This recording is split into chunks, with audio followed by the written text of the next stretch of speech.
Buenas noches con todos, estimados colegas, distinguidos miembros de la Sociedad Peruana de Oftalmología y los diversos capítulos que conforman esta sociedad, y en especial a todos los miembros o interesados en el capítulo peruano de glaucoma. Esta noche llegamos al final del año académico de nuestras actividades, que clásicamente se llevan todos los terceros miércoles de cada mes. Y como broche de oro, tenemos hoy día a un excelente expositor, pero más aún que eso, creo que un gran amigo del capítulo peruano de glaucoma, muy amigo de muchos de nosotros, nuestro profesor, pero creo que el presentarlo nos va a consumir un tiempo que nos hace falta, pero de todas maneras, a pesar de que todos ustedes conocen muy bien a Fabián, voy a leer unas líneas acerca del doctor Fabián Lerner. El doctor Fabián Lerner es presidente de la Asociación Mundial de Glaucoma. Él es profesor titular de oftalmología de la Escuela de Ciencias Médicas de la Universidad Favaloro. Además, director del curso de posgrado en glaucoma de la Escuela de Ciencias Médicas de la Universidad Católica Argentina. El doctor Lerner ha sido presidente de diversas sociedades como la Sociedad Argentina de Oftalmología, Sociedad Panamericana de Glaucoma y la Asociación Argentina de Glaucoma. Ha recibido el premio de la Academia Americana de Oftalmología y es miembro del board del Journal of Glaucoma. Tiene diversas publicaciones en muy importantes revistas como el New England Journal of Medicine, Ophthalmology, American Journal of Ophthalmology, el Journal of Glaucoma, el Investigate Ophthalmology and Visual Science, el EYES, actas oftalmológicas, etcétera, etcétera, etcétera. Creo que para todos nosotros es muy conocido Fabián, pero creo que el aprecio que todos le tenemos a él es lo más resaltante en esta reunión. Fabián, te damos la bienvenida a nombre del capítulo peruano de glaucoma, a nombre del Consejo Directivo de la Sociedad Peruana de Oftalmología, y sabemos que tienes una agenda apretada, laboral y familiarmente, así que no me voy a demorar más.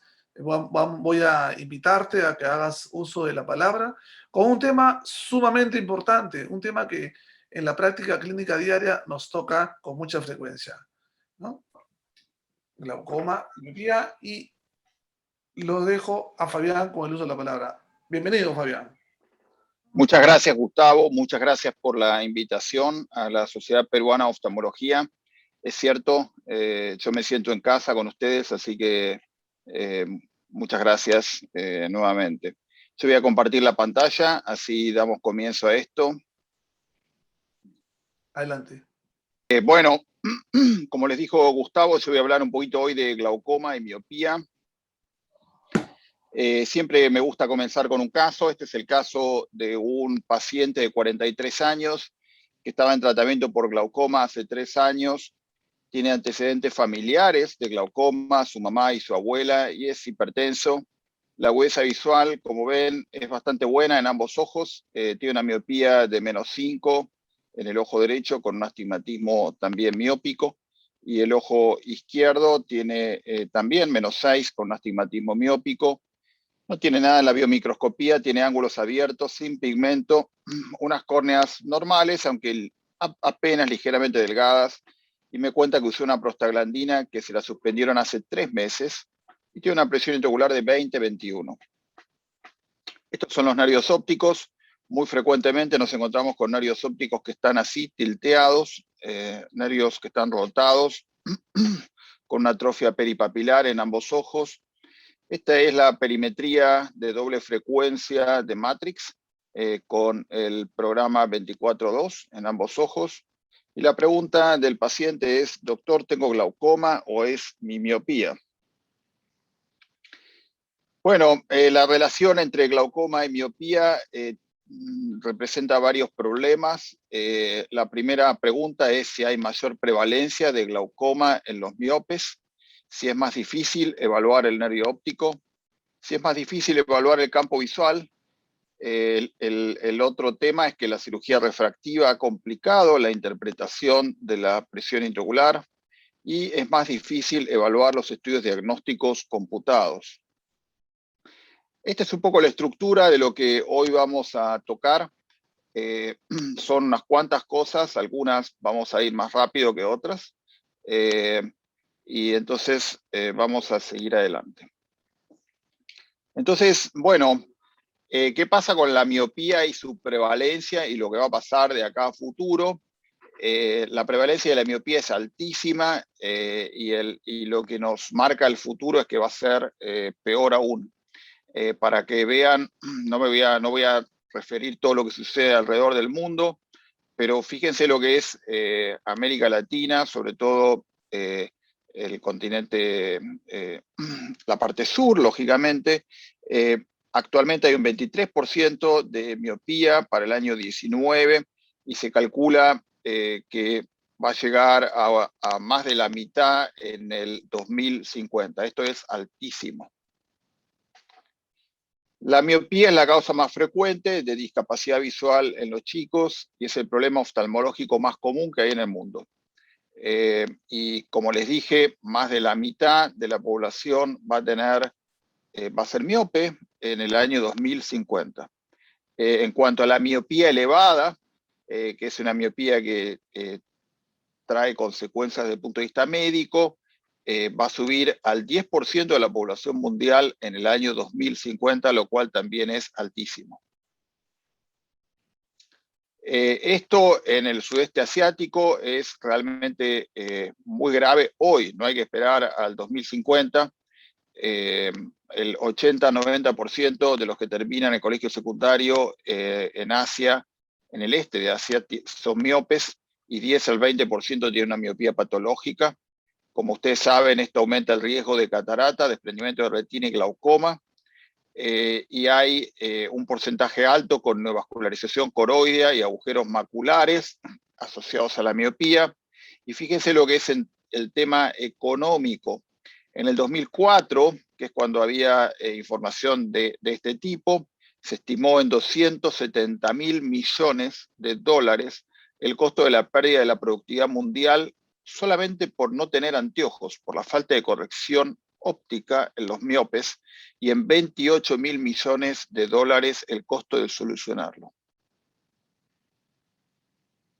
¿Qué pasa con el glaucoma? Bueno, en el 2020 más o menos 80 millones de personas se calculaba que tenían glaucoma. 3/4 de ellos tienen glaucoma de ángulo abierto y la ceguera bilateral es de 6 millones en los pacientes con glaucoma de ángulo abierto y 5.3 millones en los pacientes con glaucoma de ángulo cerrado. De manera tal que fíjense que a pesar de que hay mucho menos glaucoma de ángulo cerrado, 1/4 de los glaucomas son de ángulo cerrado, el número de ciegos es mucho mayor proporcionalmente que el número de ciegos por glaucoma de ángulo abierto. Y en Asia esto es tremendamente importante porque en Asia existe el 47% de todos los glaucomas y el 87% de los glaucomas de ángulo cerrado. ¿Es la miopía un factor de riesgo para padecer glaucoma primario de ángulo abierto? Bueno, esto, si ven, vamos a ir viendo algunos de los estudios de prevalencia. En el estudio de Beaver Dam, los miopes tuvieron más riesgo de padecer glaucoma con un odds ratio de 1.6. En el estudio de Barbados, los miopes tuvieron más riesgo en individuos de origen africano. En el estudio de Blue Mountains, en Australia, el glaucoma se dio en el 4.4% en los miopes moderados severos versus el 1.5% en los hemétropes, y la prevalencia de glaucoma aumenta con el aumento de la miopía, pero hay algunos estudios, como el estudio colaborativo de glaucoma de presión normal y el Early Manifest Glaucoma Treatment Study, que no encontraron esa relación. El estudio de Beijing mostró que el glaucoma es más frecuente solo en los que tienen una miopía mayor a 6 dioptrías, y en este estudio es interesante porque el glaucoma fue definido solamente por el nervio óptico y el campo visual, que es como realmente tenemos que definir el glaucoma.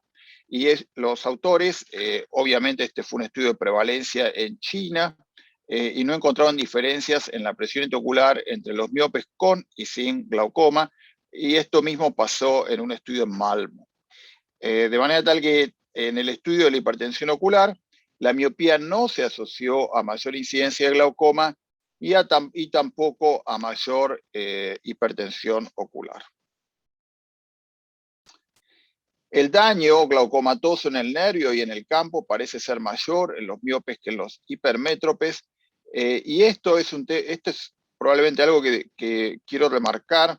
En aquellos individuos que tienen daño glaucomatoso avanzado, el tener miopía es un factor de riesgo para perder el campo visual remanente inmediatamente cercano a la fijación y temporal inferior a la fijación. Y esto es muy importante porque es el campo visual que el paciente utiliza.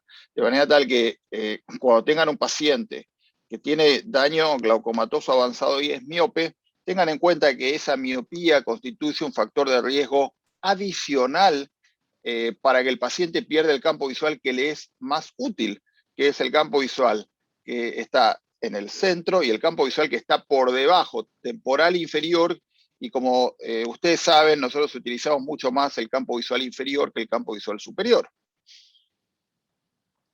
¿Qué pasa con los nervios? Bueno, ¿qué pasa con los nervios en la miopía elevada, la miopía de más de 8 dioptrías? Son más grandes, son alargados. Habitualmente la excavación es uniformemente agrandada y más superficial. No van a encontrar esas excavaciones bien profundas. La atrofia peripapilar es más grande. Hay una baja frecuencia de signos de Hoyt, es decir, raramente van a encontrar un defecto localizado en la capa de fibras nerviosas. El daño es más difuso en el nervio, hay menos hemorragia, y esto último es importante. A igual valor de presión intraocular, el daño es mayor en los miopes altos que en los hemétropes. En cuanto a la lámina cribosa, como todos sabemos, la lámina cribosa es una estructura de haces de colágeno que tiene unos poros y a través de esos poros van pasando los axones que componen el nervio óptico, y es el sitio de daño en el glaucoma, y como sabemos se adelgaza con el aumento de la presión intraocular. Y se ha encontrado mediante estudio de EDI-OCT que presenta defectos en el glaucoma, y ahora lo vamos a ir viendo. Entonces la lámina cribosa se estira y se adelgaza en los ojos que son miopes, y esto cambia el gradiente de presión a través de la lámina cribosa, y por eso se sabe que los pacientes que tienen miopía deberían tener una presión intraocular más baja, al igual que los pacientes que tienen glaucoma avanzado, para que la enfermedad no siga progresando. Estos son especímenes de un estudio que hicimos con el doctor Croxato ya hace unos años, y fíjense la lámina cribosa a la izquierda en un paciente sin glaucoma y la lámina cribosa en un paciente con glaucoma. Como ven, está tremendamente excavado el espécimen, el nervio óptico de este espécimen, y la cribosa está muy adelgazada. Esto es lo que ocurre en el ojo miope. El ojo miope es un ojo más grande, y al ser más grande, el nervio también es más grande, y por lo tanto se estira la lámina cribosa, se hace más delgada, y entonces el gradiente a través de la lámina cribosa es mayor. Quiere decir que a menor presión intraocular, el daño que se produce es mayor porque la cribosa es más delgada. Como les dije, se encontraron defectos en la lámina cribosa, tanto en los miopes que no tienen glaucoma como en los miopes que sí tienen glaucoma, pero fíjense que la diferencia fue estadísticamente significativa a favor de los individuos que tienen glaucoma. ¿Qué pasa entonces cuando analizamos el nervio miope con la lámina cribosa y la estructura? Lo que vemos es lo siguiente. La apertura de la membrana de Bruch está ahí. El margen temporal del canal óptico, que es el borde externo del tejido oblicuo, es lo que vemos ahí. La zona gamma de la atrofia peripapilar es lo que está entre la apertura de la membrana de Bruch a nivel temporal y la terminación del borde externo del tejido oblicuo. La línea que conecta los dos extremos de la apertura de la membrana de Bruch, que es el plano de referencia de la apertura de la membrana de Bruch. Y el plano del canal óptico, que es la línea que va de la apertura de la membrana de Bruch nasal al borde del tejido oblicuo. Y finalmente, el ángulo del tilt del nervio óptico está entre el plano de la apertura de la membrana de Bruch y el plano del canal óptico en su ubicación de máximo tilt. Viéndolo de otra manera, acá vemos entonces la zona gamma, la zona beta, el final de la membrana de Bruch y el final del epitelio pigmentario de la retina. Y fíjense, se encontraron defectos de la lámina cribosa en 70 de 129 ojos miopes altos, es decir, miopía de mayor a 6 dioptrías con glaucoma, y en 1 de 55 ojos de controles miopes sin glaucoma. Y esta diferencia fue estadísticamente significativa, y acá ven un defecto en la membrana, en la lámina cribosa. La prevalencia de defectos de la cribosa en individuos que tienen miopía alta y glaucoma es bastante alta, y ahí lo vemos, y el 80% de los ojos con defecto de la lámina cribosa tuvieron un daño en el campo visual en el hemisferio que corresponde al al defecto de la lámina cribosa. Fíjense que los ojos con miopía alta sin glaucoma, la prevalencia de defecto de la lámina cribosa fue menos que la mitad, y esto fue estadísticamente significativo. Acá entonces vemos cómo se ve en el OCT el defecto de la lámina cribosa en individuos que tienen miopía, y que es más frecuente en la miopía y el glaucoma. Otro de los puntos que íbamos a ver tiene que ver con la elongación y el tilting de los nervios ópticos en los ojos miopes. Y esto se ha sugerido que es por la elongación del globo, y sobre todo a expensas de la elongación de la parte posterior del globo ocular. El borde temporal del nervio es traccionado hacia la zona temporal, y por eso vemos un nervio óptico que es ovalado. Las fibras se traccionan hacia temporal y se dañan, y el hecho de que se traccionen hacia temporal lo vamos a ver más adelante, y por eso muchas veces los nervios miopes tienen un espesor de la capa de fibras nerviosas a nivel temporal que es más grueso que los ojos que no son miopes. Entonces, ¿cómo se mide el grado de tilting? Bueno, hay un índice de ovalidad, y esto tiene que ver con una fórmula donde se evalúa el coeficiente en función del diámetro mayor y el diámetro menor del nervio óptico, y también en base a eso hay una serie de cálculos que permiten medir el ángulo del tilting en relación, ya sea con la fobia o con el centro del nervio óptico. Kwon y colaboradores hicieron un estudio retrospectivo de 146 ojos con miopía axial mayor a 44 a 24 milímetros, y una de las cosas curiosas que encontraron, a diferencia de la mayoría de los autores, es que ellos reportan que la progresión fue más rápida en ojos que no tenían un nervio óptico tilteado. Y como les digo, la mayoría de los estudios muestran exactamente lo opuesto.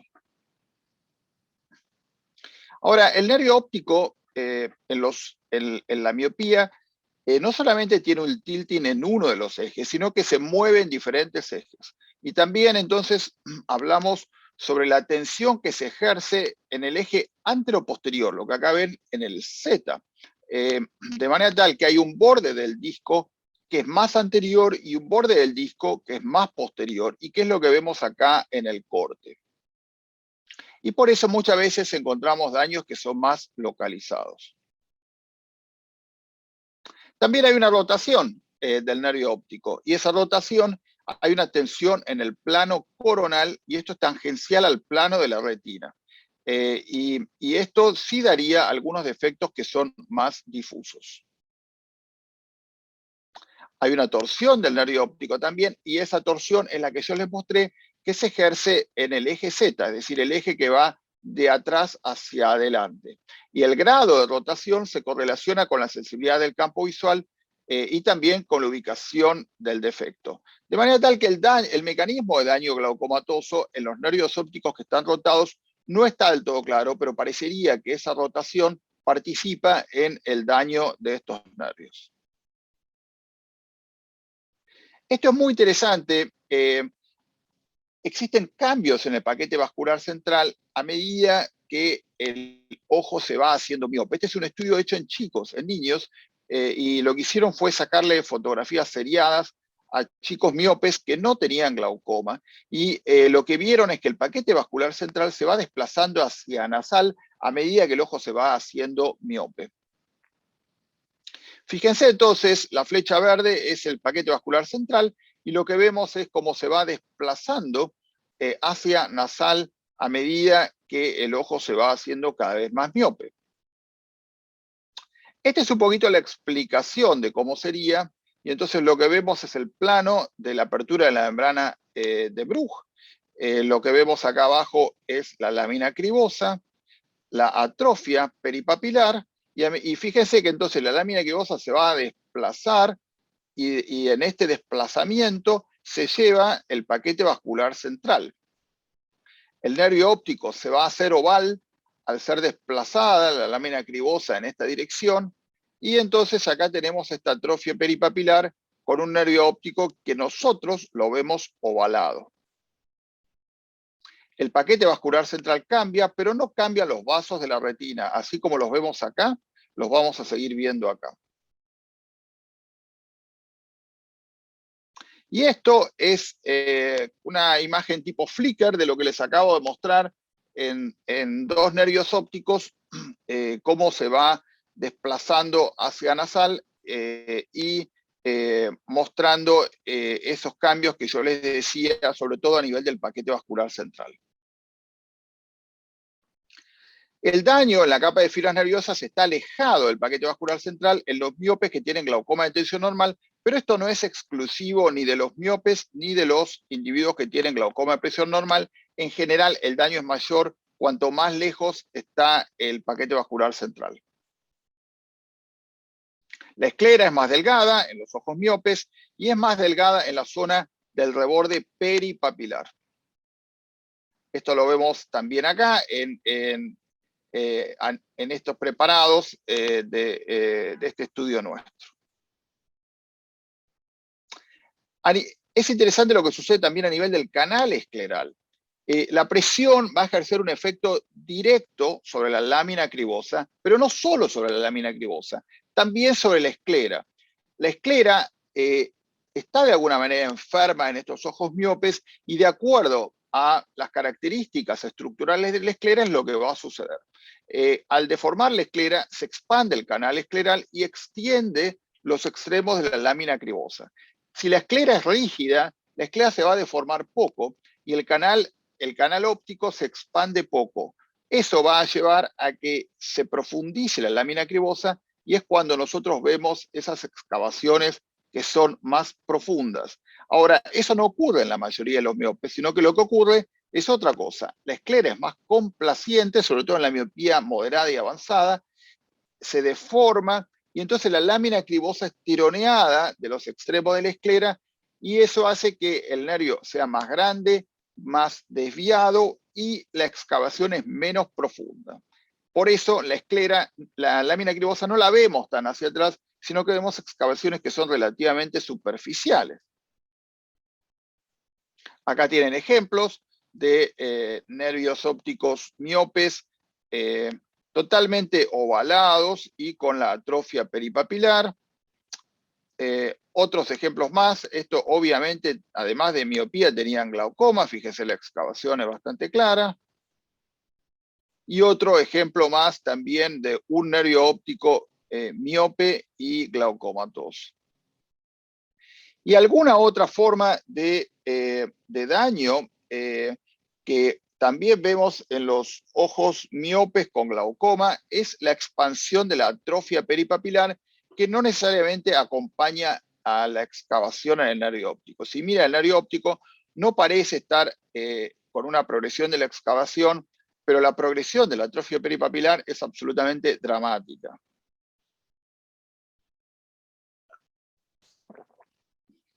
Podemos usar básicamente el OCT en los pacientes que son miopes con glaucoma.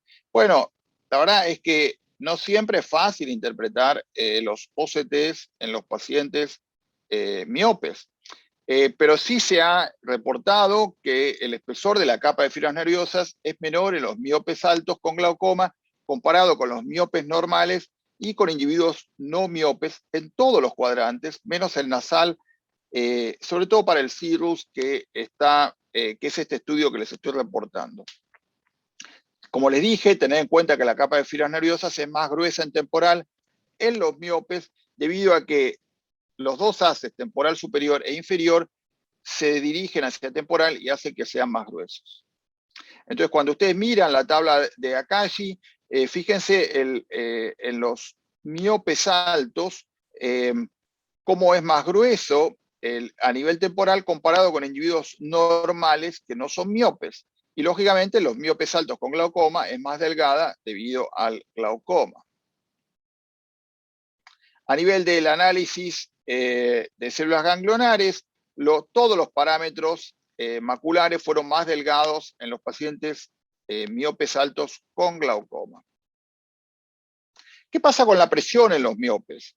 Bueno, el estudio de Beaverdam y el estudio de Beijing mostraron que la presión intraocular aumentaría con el aumento de la miopía y el ritmo circadiano también sería diferente, con menores variaciones de la curva de presión que los ojos no miopes. Bueno, cuando tenemos que establecer una presión intraocular meta en un paciente miope con glaucoma, tenemos que tener en cuenta esa miopía y la presión meta debe ser un factor a tener en cuenta la miopía debe ser un factor a tener en cuenta junto con los otros, la presión a la que se produjo el daño, cuánto daño tiene, la expectativa de vida, etcétera, al planear qué presión queremos para nuestro paciente. Las cirugías refractivas, lógicamente, son muy buenas para muchos pacientes, les han cambiado la calidad de vida, pero para nosotros que nos dedicamos a glaucoma, la verdad que no es una gran cosa, en términos de que nos complica la medición de la presión intraocular, entre otras cosas también. Los nomogramas de corrección de la presión intraocular que se basan en el espesor central de la córnea no deben usarse. No hagan cambios de que porque tantas micras menos en el espesor de la córnea son tantos milímetros de mercurio, porque intervienen otros factores que son la viscosidad, la elasticidad, etc. De manera tal que una córnea delgada podría ser más rígida y una córnea más gruesa podría ser menos rígida, entre otras cosas. Pero en general, los pacientes que tienen la córnea más delgada, la presión es más baja, lo que pasa es que no podemos saber exactamente cuánto más baja. Quizás algunos nuevos tonómetros o mediciones de la histéresis nos puedan ayudar en esto en el futuro. Bueno, el tratamiento no difiere mayormente en los miopes de los emétropes, evitar la pilocarpina y tener en cuenta si el paciente utiliza lente de contacto. El láser es una ayuda en los individuos que tienen ángulo abierto y la indicación es la misma. En general, la mayoría son de ángulo abierto, puede haber un cierre angular que generalmente es secundario, como en este paciente que había tenido un cierre angular secundario a un edema del cuerpo ciliar por medicación. El tratamiento quirúrgico hay que considerar unos cuantos detalles, tener en cuenta si el paciente utiliza lente de contacto y no hacer una cirugía que le deje una ampolla a nivel del limbo, la esclera es más delgada, es un factor de riesgo para maculopatía hipotónica cuando se utiliza antimetabolitos, y es un factor de riesgo para desprendimiento coroideo seroso o hemorrágico. El ojo va a seguir siendo miope aún luego de haber recibido cirugía refractiva. Este es un caso de un paciente que había recibido cirugía refractiva en los dos ojos y creyó que la cirugía refractiva no solamente le había solucionado la miopía, sino que le había solucionado su glaucoma, y cuando me vino a ver con estos nervios ópticos. Acá lo ven más de cerca. Bueno, a veces nos encontramos con este tipo de situaciones, con córneas extremadamente adelgazadas y las SIC extremos, o con incisiones de queratotomías radiales o lentefáquicas, y son pacientes que quizás el cirujano lo único que mira es la parte refractiva y detrás no se da cuenta que hay un nervio que se está realmente dañando. Volviendo a nuestro paciente venía a preguntar si tenía glaucoma o si tenía miopía. Acá está el campo visual y fíjense cómo su nervio derecho se mantuvo estable a lo largo de los años y su nervio izquierdo también, sin medicación. Muchísimas gracias.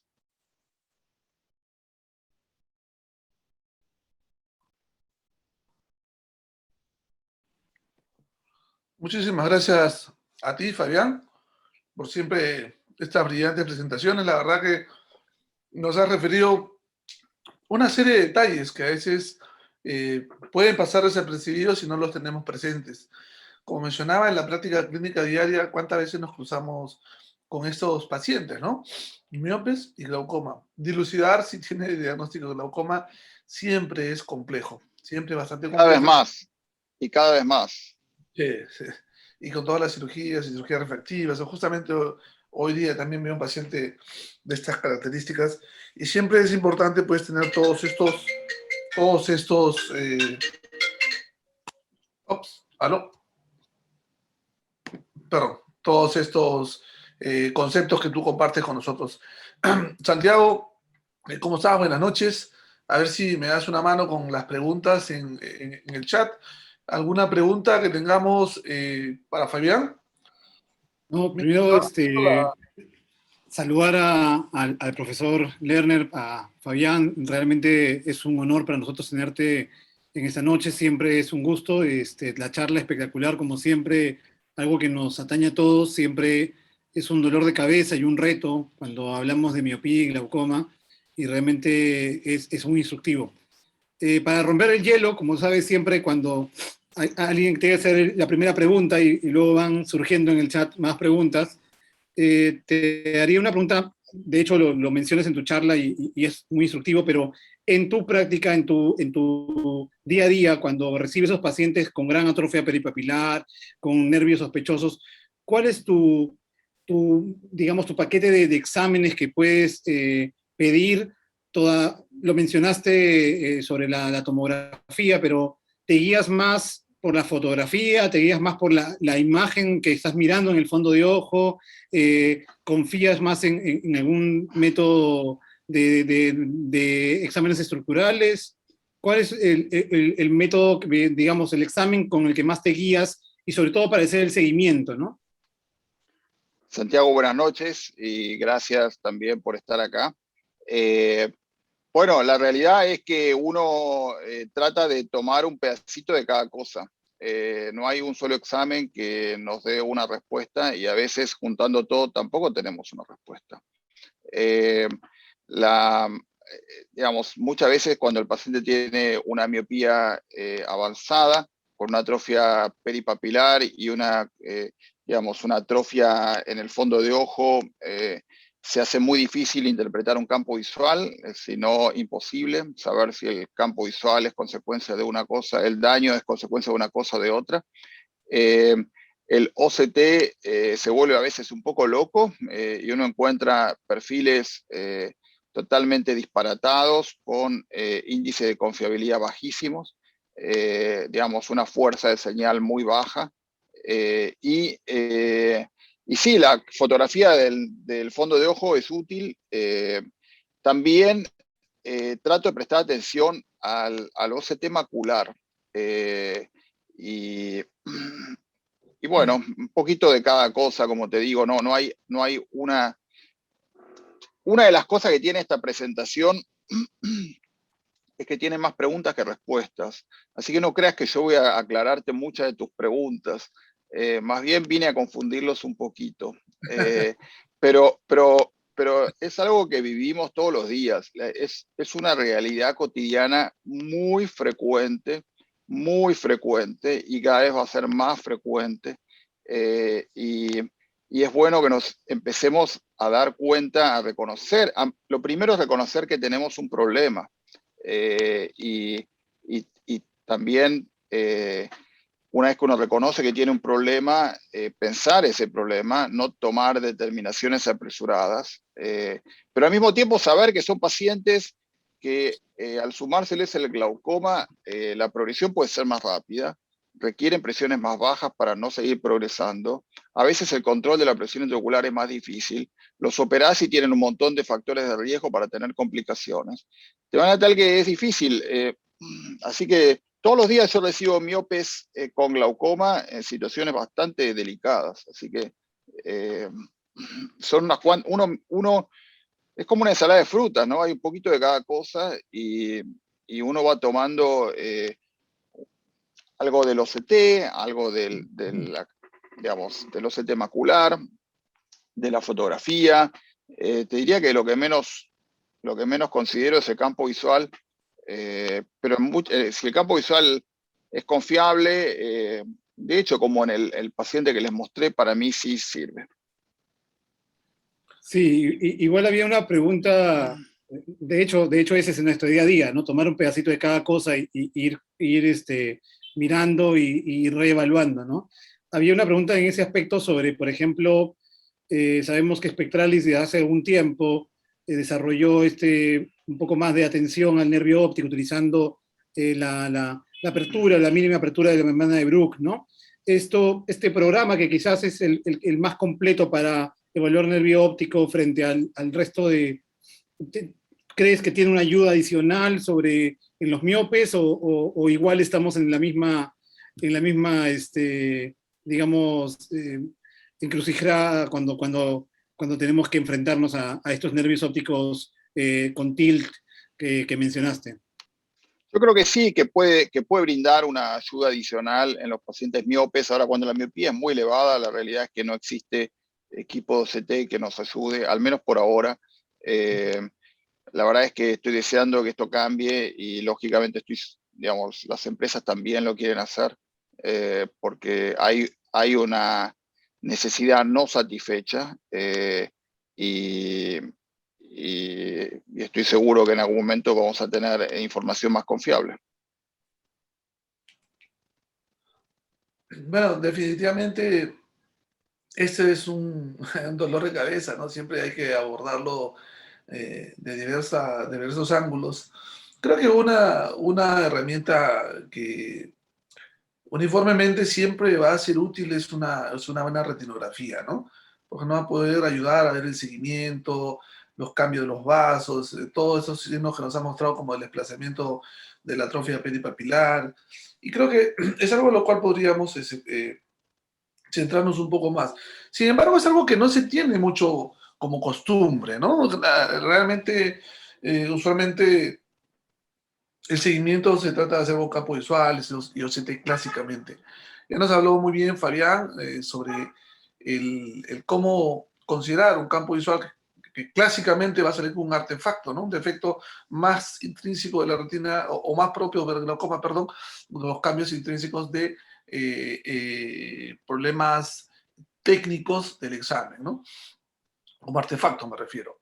Pero sorry que insiste en la pregunta, Fabián, porque sé que es algo que todo el mundo siempre hace la pregunta y no quiero perder la oportunidad de hacértela. Sabemos, estamos creo todos de acuerdo en que el OCT pierde mucho el valor en este tipo de pacientes. Pero siempre la pregunta es, dentro de todos los OCTs, teóricamente o en la práctica clínica de uno, ¿tienes más confianza en alguna plataforma en especial? ¿Alguna plataforma nos podría ser más útil dentro de la pobreza de su utilidad en ese tipo de pacientes? Yo creo que hay 3 o 4 marcas que son muy buenas. No me animo a recomendar una en particular, Gustavo. Genial, genial, genial. Es una pregunta que siempre está dando vueltas. Por acá, otro colega pregunta, ¿recomendaría hacer a todo paciente con más de 6 dioptrías, sea operado de cirugía refractiva o no? Y realiza un campo visual y retinografía. Imagino que decir si hace previamente un campo visual y una retinografía. ¿Qué opinas frente a los Sí, a pacientes? ver, la pregunta de acuerdo a lo que yo interpreto es si el paciente se opera de cirugía refractiva y tiene más de 6 dioptrías, si recomiendo hacer una foto del fondo de ojo, en particular del nervio óptico, y un campo visual. La respuesta es sí. y en sí enfático. Lo que sucede es que esto no pasa. Al menos en Buenos Aires el paciente va a ver a un especialista en cirugía refractiva. Acá estamos bastante subdivididos, no necesariamente hace glaucoma. El cirujano que hace cirugía refractiva no le interesa hacer un campo visual, y menos tiene un retinógrafo. Entonces, bueno, lo opera de cirugía refractiva y chau, ya cuando a uno le llega ya fue operado y no sabemos qué tenía antes. Pero digamos que sí, estoy de acuerdo y la recomendación es muy buena, y ojalá se cumpliera. Genial, genial.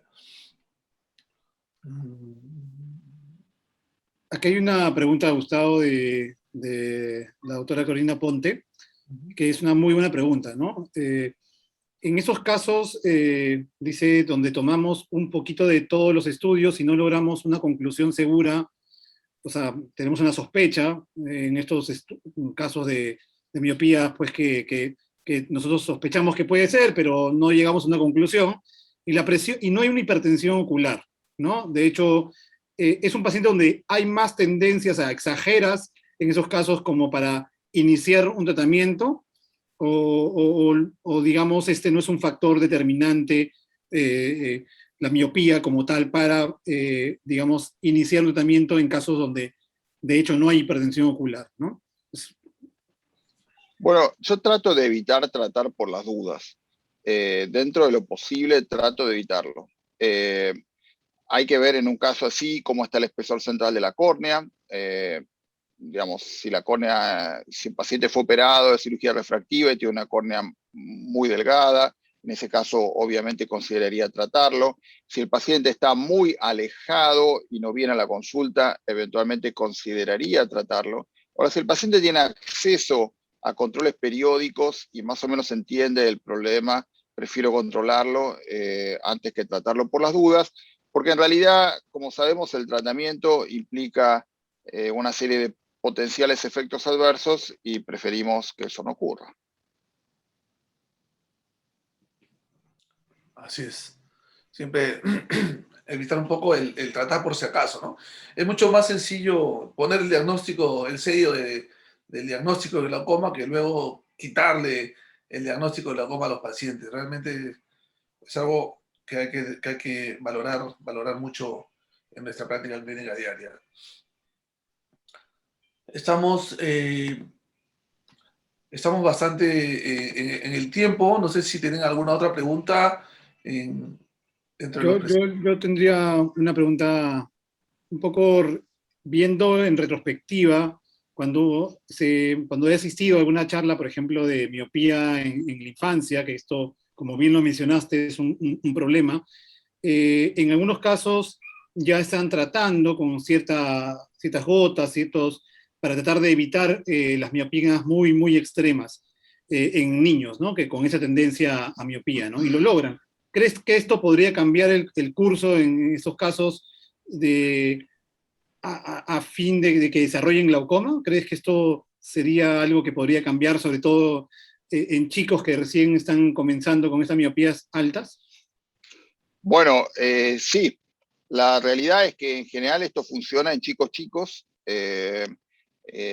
y si esto va a reducir las chances de desarrollar una miopía alta, sin duda que el pronóstico es mejor que si fuera lo contrario. Así que cualquier cosa que permita reducir las chances de una miopía elevada, por supuesto que es genial. Y ojo, no estoy hablando de tratamiento hipotensor porque en algún momento recuerdo que había una idea que se le debería dar tratamiento hipotensor a niños con miopía para evitar que la miopía avance, ¿no? Si estoy Me hablando de imagino tratamiento. la atropina, me imagino que estás pensando en atropina Sí, diluida, sí, sí, entre sí, otras cosas. exactamente. Sí, sí, sí. Sí, sí, lo aclaro para el resto porque lo escuché alguna vez y que daban tratamiento y obviamente eso no es algo que esté demostrado, sino en dosis bajitas de atropina para evitar la miopización, ¿no? Así es. Muy bien, excelente. Fabián, te ruego que nos acompañes 30 segundos más. Tenemos el presidente de la Sociedad Peruana de Oftalmología, el doctor Dino Nateri, está en el meeting, pero ha querido acompañarnos con un video. Señor Manuel, por favor, si lo lanza antes de cerrar la reunión. Muy buenas noches, queridos colegas. Por motivos de fuerza mayor, no podré estar presente en esta última reunión del capítulo peruano de glaucoma.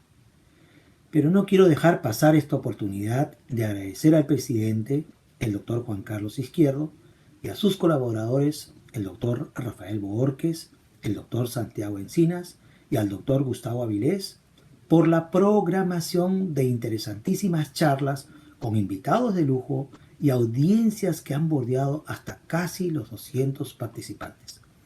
También quiero agradecer la presencia del doctor Fabián Lerner, presidente de la Asociación Mundial de Glaucoma, no solo por cerrar con broche de oro con su magnífica charla, sino por haber sido el artífice de la incorporación del capítulo peruano como miembro de la Asociación Mundial de Glaucoma.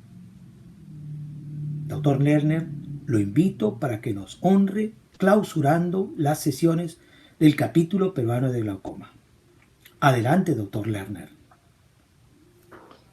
Bueno, muchas gracias, doctor Nateri, muchas gracias.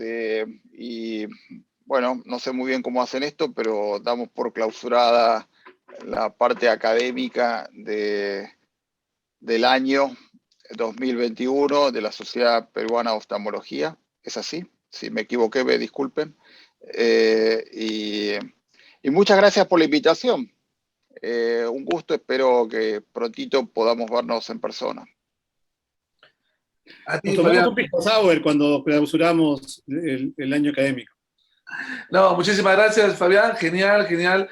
Realmente hemos tenido una ardua actividad académica todo el año en el capítulo peruano de glaucoma y para nosotros siempre es un placer contar con tu presencia, la alta calidad de tus ponencias y como dije al principio, más allá de todo, la gran amistad que tú siempre nos has brindado a cada uno de los miembros de ese capítulo peruano de glaucoma.